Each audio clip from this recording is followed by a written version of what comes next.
Inna lillahi wa inna ilaihi raji'un.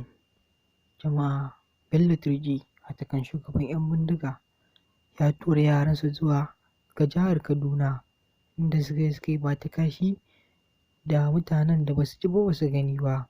Suka kashe na kashewa, suka ƙona wa mutane al'umma jihar Kaduna, suka ƙona musu dukiyoyinsu, suka kakkashe musu 'ya'yansu, suka tafi da matayensu. Masu saurare, idan wannan ne zuwan ka na farko wannan tasha tamu mai albarka, ka daure ka danna mana subscribe, kana kuma ka danna alamar ƙararrawar sanarwa domin samun shirye-shirye masu tushe da asali game da sabbin bidiyoyi da zarar mun ɗaura. Mun gode muku sosai domin kasancewar ku ke da mu a kowane lokaci a cikin wannan tasha tamu mai albarka, wato mai suna Sabon Tashi TV.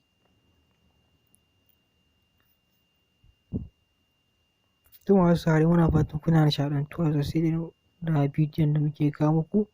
Dama a kullum tashar Sabon Tashi TV fatan babban buri illa kan ta nishaɗantar da ku ta kuma faɗakar da ku ta wa'azantar da ku.